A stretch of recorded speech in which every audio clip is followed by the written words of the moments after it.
The CBS Radio Mystery Theater presents...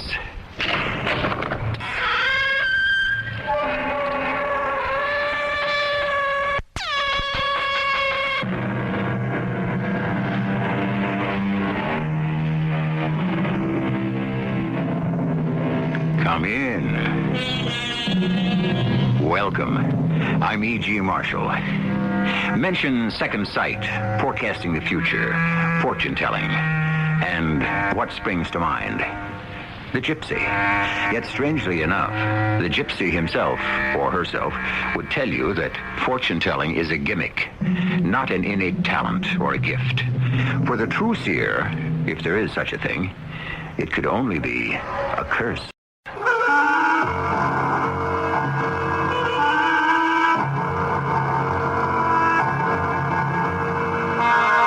Mystery drama, The Terrifying Gift, was written especially for the Mystery Theater by Ian Martin and stars Roberta Maxwell. I'll be back shortly with Act One.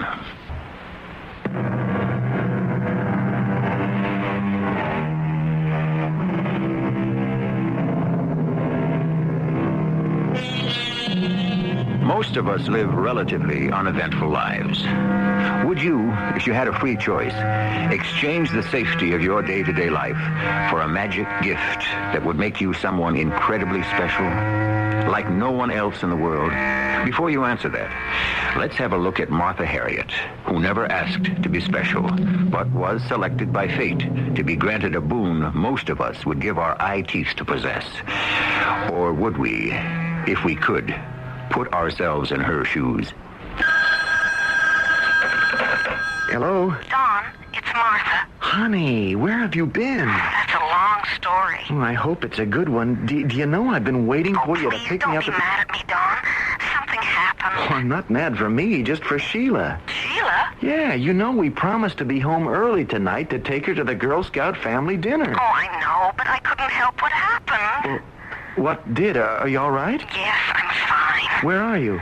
At the station house, precinct 18. The police station? Martha, for Now, heaven's... Don, don't get excited. I'm all right. I haven't done anything. Well, then what are you doing at a police station? I had to sign more papers. What papers? There's nothing to worry about, dear. They just had to do with the corpse. The corpse, No, Martha? I shouldn't have said it that way. She was quite a sweet old lady, even if she was, well, strange in the head. Martha, what are you talking about? About the old lady who died in my arms. What old lady who... Oh, just a minute, darling. What did you say, Lieutenant? Oh, yes, of course. Then I can go? Oh, that's fine. Lieutenant Leo says I can go now. You hop a cab, then, and get right down here. The subway will get me there in 20 minutes. Okay, meet me at the garage. It's closer. It'll save time.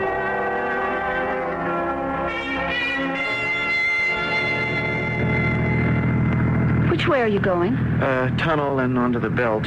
With any luck, we'll just miss the crush. I'm sorry I kept us so late. Never mind that. What happened to you? It's all so crazy that looking back on it, I can't really believe it did. The whole thing is so silly, except for that poor old lady. I guess I might as well begin at the beginning. Fine. Now, this time, go right on to the end, please. Yes. Well, when I left you, I did some shopping. Then I got to my luncheon appointment with Judy Sands, and she brought a niece of hers along who's going to Duke University. Honey, couldn't we do without all the irrelevant details? Ah, but they're not. This niece was a very peculiar sort of girl, but fascinating. First of all, I was a bit miffed that she dominated the conversation, but then it got sort of interesting. Well, what was it about? Oh, it was about ESP. ESP? You know, extrasensory perception, mind reading, clairvoyance, that sort of thing. This girl is a serious student on a scholarship grant. So, how did you get arrested? I didn't get arrested. Well, you ended up at the police station. If you'd just listen, I'd explain. Well, after lunch, it was still too early to meet you.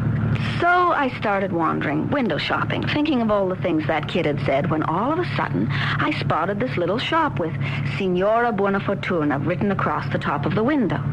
Know your future. Private readings. Reasonable prices. Come in. You went to a fortune teller, for crying out loud? Well, I had some time to kill.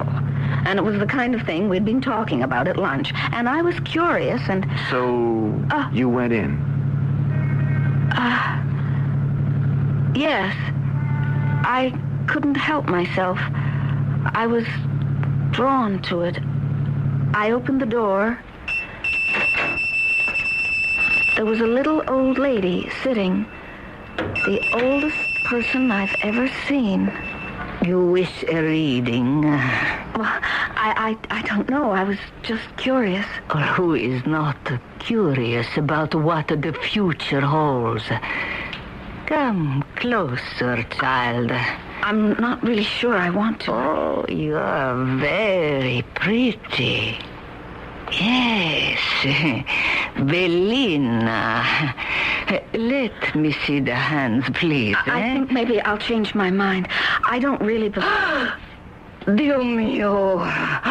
Madame, Signora, are you all right? I should have known.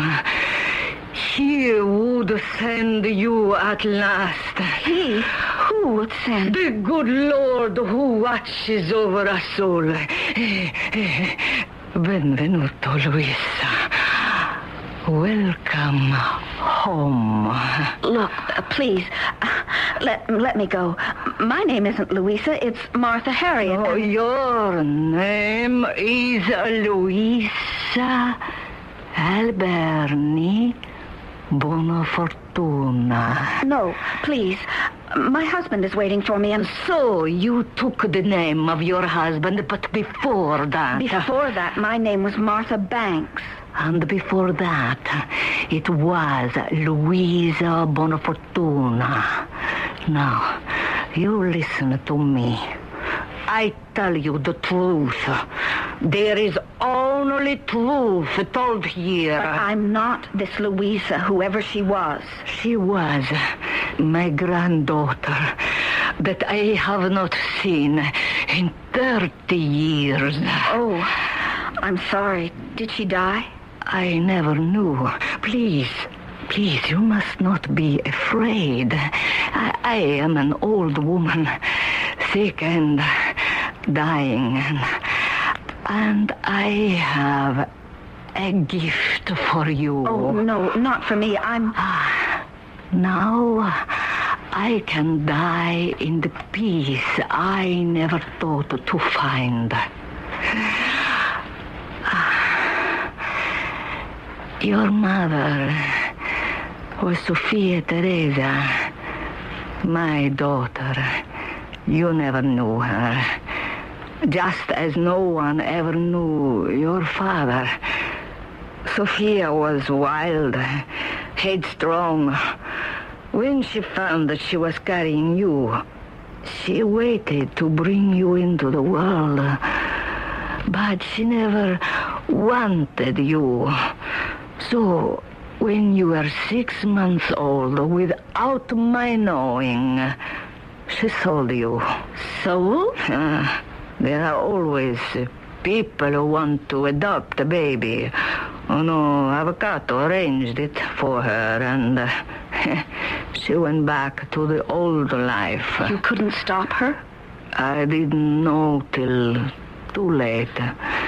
My husband, he was very sick. I had to take care of him. He died just after. What happened to your daughter? God punished her. She was killed by the car in a crash. The same night my Paolo died. I buried them both together. How tragic. You've been all alone these years? No, I had my work. Il dono. That kept me alive. Il dono? The gift. The second sight. But surely if you can see into the future, I mean, couldn't you have tried to stop these things from happening? It is not permitted for the one with il dono to know what is to come to her or to those of her blood. Oh, I see. It's been a long, lonely time, Louisa. But now you are back. I can die in peace. Yes, but I'm not Louisa. And if you'll forgive me, I really must leave. No, not until I pass on il dono. It is yours now. I can't accept it. No, you must. Since the ancient days, it has been passed on from mother to daughter to the last remaining girl child. The chain cannot be broken. The holder of this gift can never die until she can bestow it on the follower. But it wouldn't be any good to give it to me. I'm not the person you think I am, and I don't want it. You cannot refuse. You must carry the burden now. Luisa, Alberni, buona fortuna. To you I give il dono. Signora? Oh, dear Lord. Now what do I do? What am I going to do? That's quite a story, honey. What did you do? Well, I just couldn't leave her. She was dead? I thought so, but I couldn't be certain. I called that emergency police number, and the police came, and they... Well, you know, this nice lieutenant asked if I could come over to the police station and just make a statement of what happened. Well, you didn't tell him the cockamamie story about her thinking you were her long-lost grandchild. No, I just said I was a customer, and that while we were talking, she had this seizure, and she died. I can't get her out of my mind. I hope you don't believe all that malarkey she fed you about the gift. Of course I don't. Even though your lunch companion half convinced you there is such a thing as second sight? Even if there is, she couldn't have passed it on to me since I'm not her granddaughter. It's a pity in a way. Might come in handy. I mean, you wouldn't like to try to close your eyes, see if you can project to a poor but honest stockbroker what's going to happen in the market tomorrow? Like, say, Kennebuck coal? You know I don't know anything about the market. Now, come on. Oh, let's drop this whole subject. Get home. Sheila will be chewing her nails thinking we're going to disappoint her.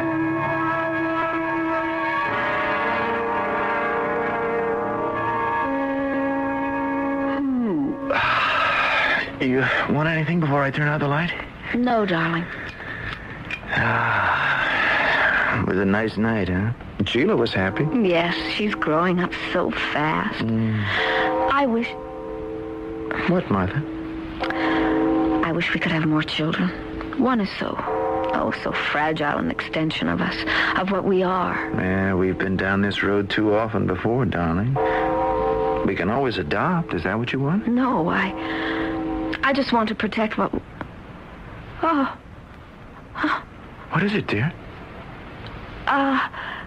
Kay Stennett wanted to pick up Sheila with Penny tomorrow afternoon and drive them to Rye to the amusement park. Why not? It sounds like fun. I don't know. Sheila has an exam coming up. I think I'm going to lower the boom. No, whatever you say, darling. You run the home ship. You don't think I'm being too... Okay, for you. Or whatever anyone else thinks. I'm not going to let Sheila go with Kay.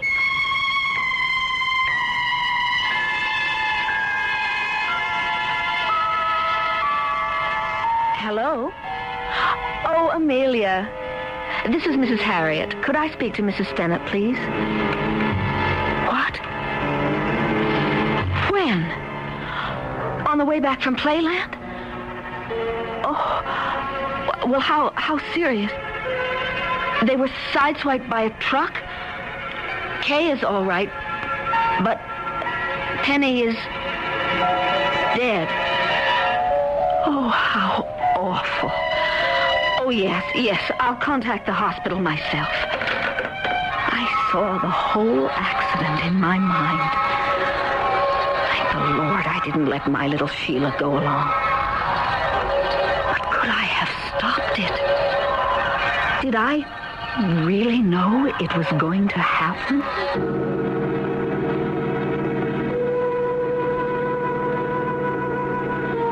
Now, here is an intriguing circumstance. Is the death of her daughter's playmate a quite natural coincidence? Or did Martha really have a prescient knowledge that disaster hovered over the trip to Playland? Was it just a lucky hunch that saved her daughter? Or has she really been given the gift? Can she now read the future? I shall return shortly with Act 2.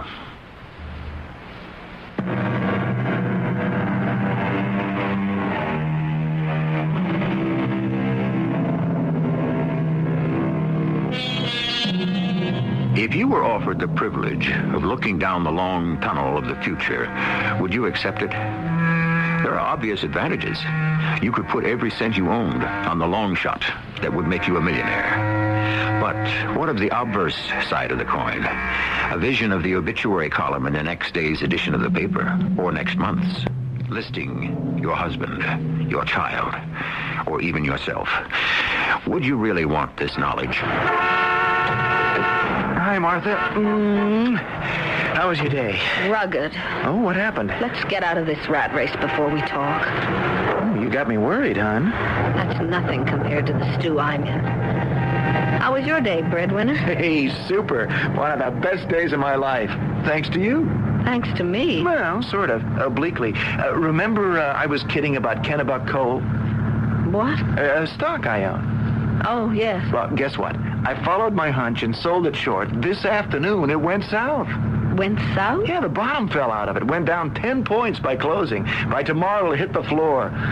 We are very lucky, honey. We stand to make a bundle. Oh, no. You say something? I just don't feel very well. Would you mind driving? Oh, of course not. But what is it? I'll tell you when we get home.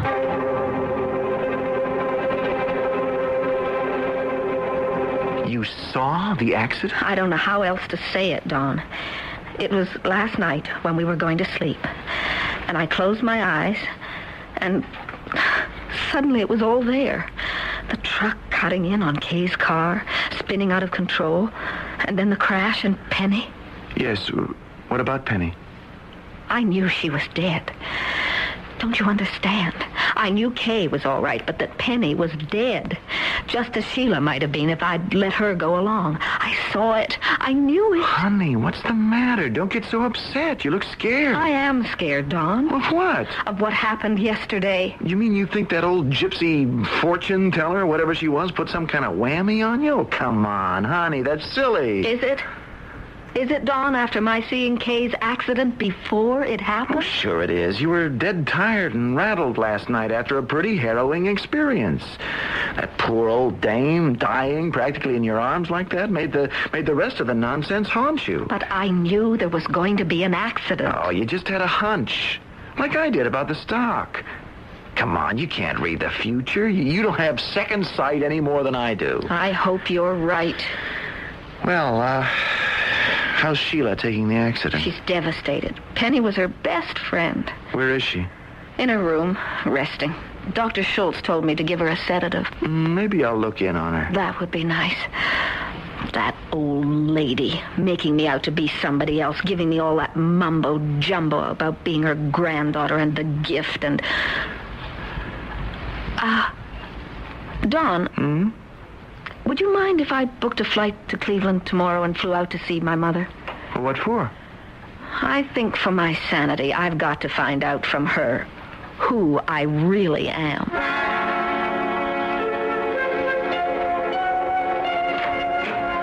Oh, Martha, darling, I thought you'd never get here. Hello, Mother. How are you? I'm all right. Well, come in, come on in. Oh, haven't you got any bags? No, I just brought myself.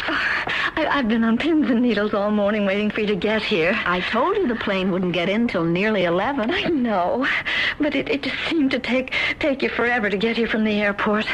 Oh, frankly, darling, since you called me yesterday, I've really been out of my head worrying what this trip is all about. Oh, it's not trouble between you and Don. No, Mother. There's just something rather serious I have to talk to you about. Oh, of course, dear. Anything. Here, sit down. Oh, you do look so tired. You want something, dear? Tea, coffee? Nothing. But I will sit down. Sit here on the couch with me, Mom. Well, of course. What is it, darling? I'll try to help. You always have. Something very strange happened to me the day before yesterday. An experience that's really shaken me up terribly. What? Well, what happened? I went to a fortune teller's place. You? Oh, you never believed in such trash. I was shopping in New York, and it was too early for Don to be able to leave the office, so I wanted to kill some time. There was another reason, but it doesn't matter anymore. The point is, I went. And this charlatan person prophesied that something dire was going to happen to you? No. It wasn't about my future at all. What I learned about was my past. Your past? Yes. There was a very old lady there who looked at my palm and insisted that I was her granddaughter. Her granddaughter? Yes. That her daughter had had me illegitimately and put me out for adoption. That my name was Luisa Alberni Bonafortuna. And you believe that? I don't know. But it has become the most important thing in my life, that I know. Am I this Luisa? It's a very pretty name. You haven't answered me, Mother. Darling, I suppose I've always known that this moment was inevitable. I've prayed all your life that it wouldn't be, and I have dreaded that it might. I'm not your real daughter. No, darling. No, you're not. We adopted you when you were 6 months old. And you never told me. There were so many times when I thought we should. But I didn't want to lose the way we were, Martha. The two of you were my life. You especially, Mom. Oh, Martha. Martha, I'm so ashamed. Am I really Luisa Bonafortuna? I honestly don't know. You see, a lawyer made all the arrangements for us. We never knew your real name. But I could have been she. Yes. Darling, is that really so important? I haven't told you all about my meeting with the lady who claimed to be my grandmother. I haven't told you she died in my arms, or that she left me an inheritance. What? The gift of second sight. The ability to read the future, to read what it holds for everyone about me. Well, how could she do that? Superstition. Ancient magic, handed down from generation to generation on the female side as long as time shall last. Oh, that sounds like so much nonsense. You haven't had to live through the last days with me. I suddenly do know what's going to happen to people on the plane here. I had my heart in my mouth. A young girl on the way to the West Coast to join her husband, who was a pilot in the Air Force. And I knew, I could see her husband crashing on a training landing. Martha, my darling, what can I say to you? I'm just appalled. I never dreamed a disaster like this could happen to us. Just because I ached for it, because I wanted a child so much. That part of it is all right, Mother. Nothing will change that. It doesn't matter who I was. The real part of my life is with Dawn. But now that the past has caught up, I I just have to try to adjust. One thing I have to know is about myself. Who am I? Or who was I to begin with? Well, the terrible thing that I have to say to you, Martha, dear, is that I can't answer that question. Then who can? The lawyer who arranged with us for your adoption to begin with. If he's still alive. His name is Denton Schuyler. I just hope you'll forgive me for invading your privacy like this, Mr. Schuyler. Not at all, my dear. Any break in the monotony of my monastic life in this sanctuary for the senile is welcome. Welcome. In particular, when it brings so pretty a girl. You're very kind. But can you help me? I'm not sure. All I want to find out is the name of my real mother. Why? Well, I couldn't explain that. It's really too complicated. But it's desperately important to me. Well, you're a woman, grown. Were you not happy with your surrogate mother, Mrs. Banks? I couldn't have asked for a better mother. I never wanted another. Then why look for one now? What could she give you that the woman who brought you up didn't? Nothing. She's long ago dead. But her mother, perhaps my grandmother, left me a legacy. All I ask you is to remember my mother's name. The woman who brought me as a baby for you to place for adoption. You say she's dead? Yes. And the grandmother? Yes. Then nobody could be hurt. The name. How could anyone forget that name? Bona Fortuna. She was your natural mother. So it's all true. Now, you must go, child. I'm sleepy. I can't remember what you came for. Did I tell you what you wanted to hear? No. But you told me what I had to know.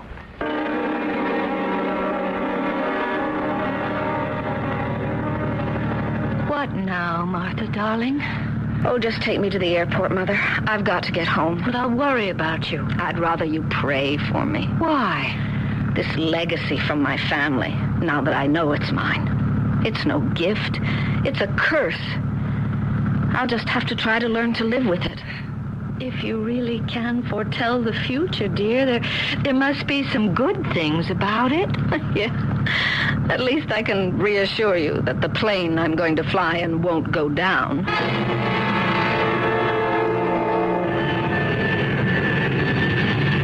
But as I take off, I have this deep foreboding and a secret wish in my heart that the plane would crash and there would be no future for me. But I can't wish that. I can't hurt other people. But beyond doubt, I know that the only way to neutralize what I feel is so strongly an evil power is to sacrifice myself. You cannot escape your fate. It is not permitted. Il dono rules your life. You cannot die until you pass it on to your daughter, and to your daughter's daughter, and to her daughter. Dear Lord, no, not Sheila. She can't be asked to bear this burden too. An obscure English classical scholar of the 17th century left us with an enduring quotation. Whom the gods would destroy, they first make mad. Is that what destiny holds in store for Martha Harriet? Is she condemned for the rest of her life to bear the sorrows of the world on her shoulder? And worse still, to pass this albatross of fate on to her innocent daughter? I shall return shortly with Act 3.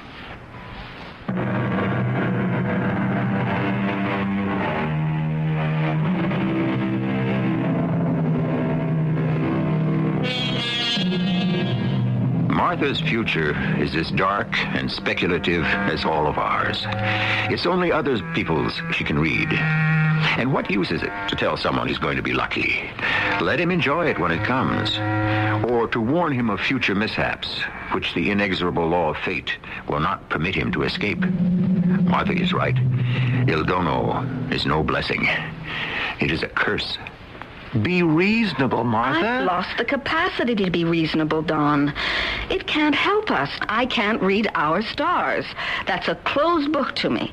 That's part of Il Dono. Oh, come on. What about Kennebuck Coal? What about it? Well, why do you think I have the guts to sell short?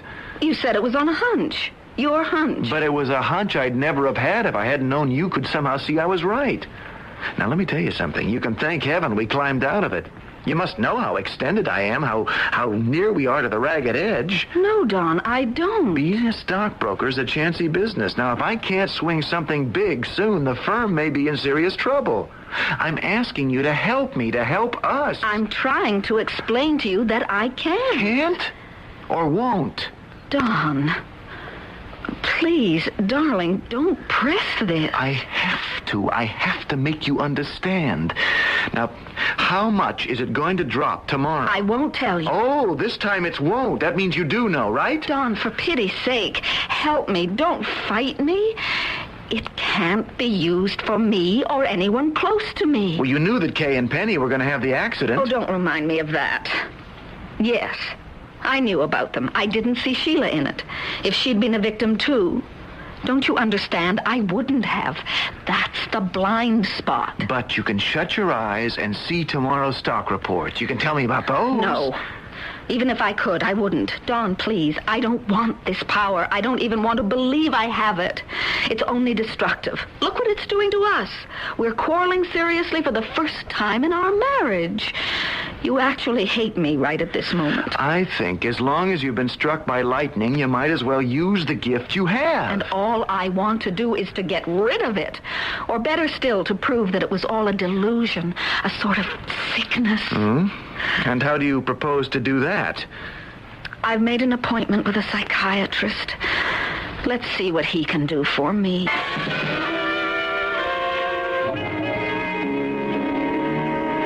Come in, Mrs. Harriet. Thank you, Dr. Phillips. Won't you sit down, please? Don't I ever get to lie on the couch? Not here, I'm afraid. That's not your method. Well, it is when I think a patient needs analysis, but you don't. You see, I'm afraid there's no way I can help you. What? I think I will sit down. Let me explain.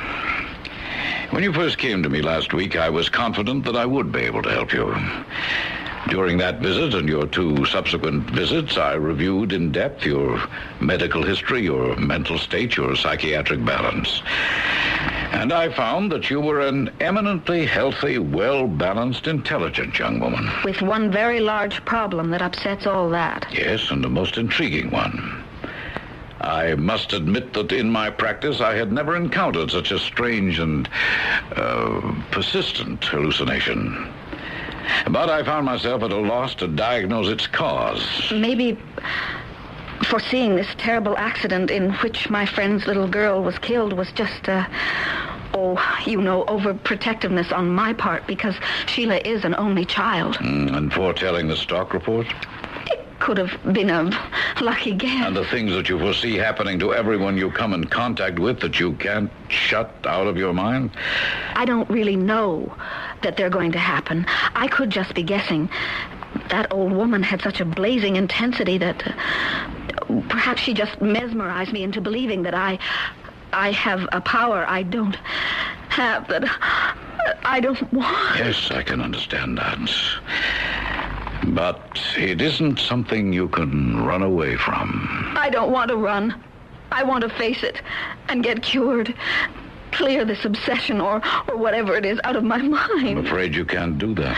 There must be some way. I don't think so. Why not? Because, my dear, you are a true clairvoyant. It isn't a disease or a sickness or hallucination. It's a gift, a true gift.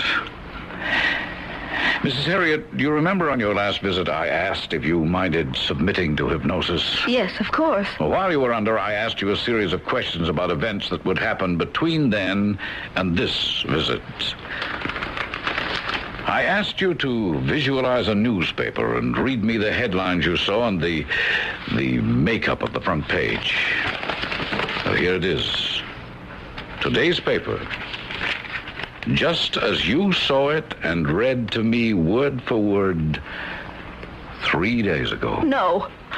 Oh, please, Dr. Phillips, I couldn't stand going through the rest of my life like this. I can't live with it. And when I think that I might pass this on to my daughter, I won't live with it. Oh, now, Mrs. Harriet, now you are acting like a prospective patient. That old witch cast some kind of spell on me. I have to exorcise her, cast her out. I shouldn't be here. I should be talking to my minister. Yes, he might be able to help you. He'd better be. Because if he can't, there's only one thing left for me to do. What? Exorcise her myself. If the only way to kill her influence is to kill myself, I'll do it.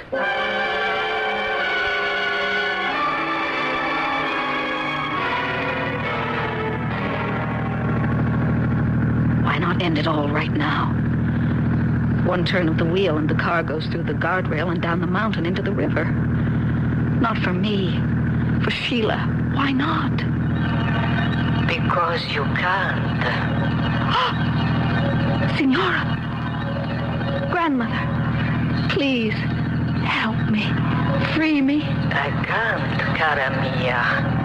It is our fate. We who are chosen. We must live with it. But not my little daughter. Not Sheila. She cannot escape it.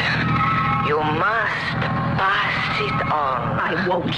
You have no choice. I could take my life. This evil thing would die with me. It will not. And you cannot.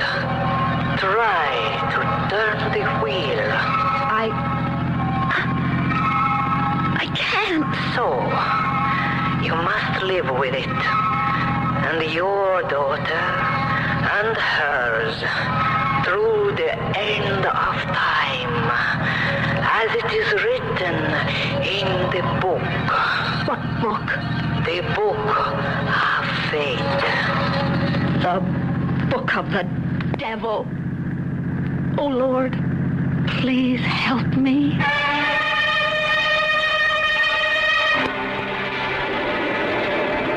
You don't have to walk me to my car, Father.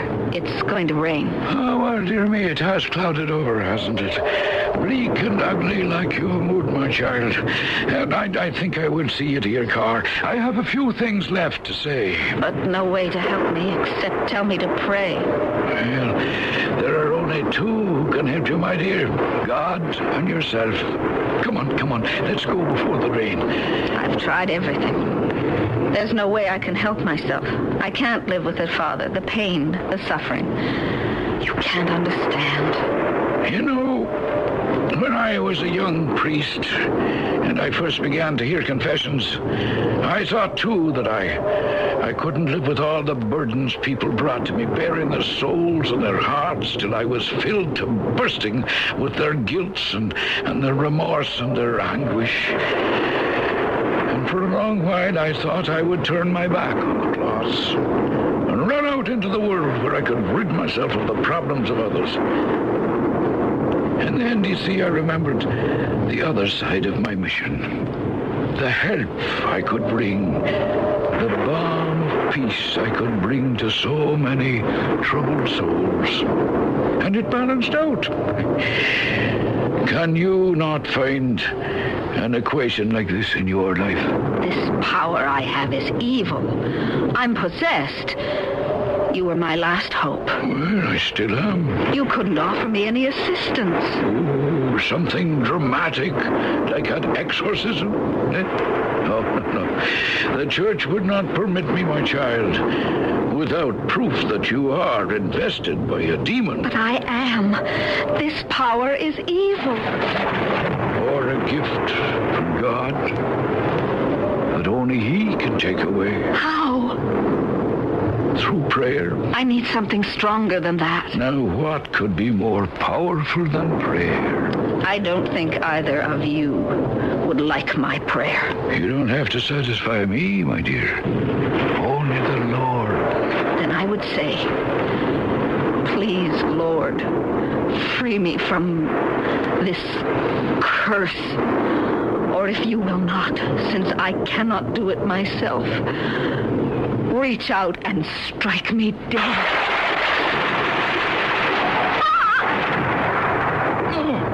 Mrs. Harriet! Oh, my dear sweet God in heaven. Oh, you poor lost soul.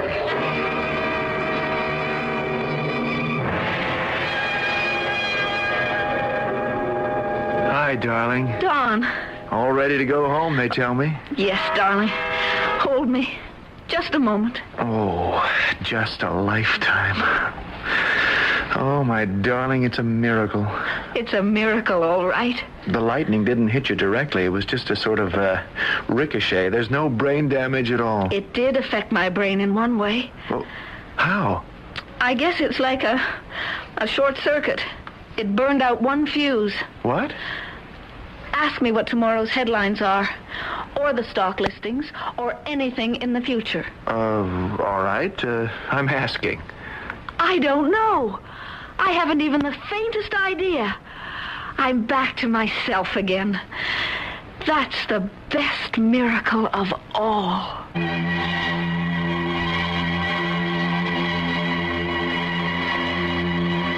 There it is. Are you willing to accept our story without question? Or must you rationalize? Okay, try this. If a sensitive woman was mesmerized into truly believing she could forecast the future, couldn't she just as easily believe in the trauma after being struck by lightning, that a gift she never wanted had been taken from her by divine intervention? It's up to you. I'll be back shortly.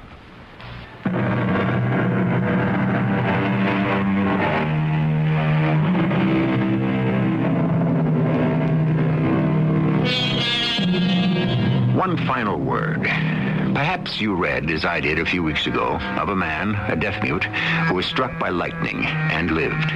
Not only without damage, but with the miracle of being able to speak and hear for the first time in his life. Truth is stranger than fiction. All things are possible. Our cast included Roberta Maxwell, Russell Horton, Carol Teitel, and Ian Martin. The entire production was under the direction of Hyman Brown. This is E.G. Marshall inviting you to return to our Mystery Theater for another adventure in the macabre. Until next time, pleasant dreams.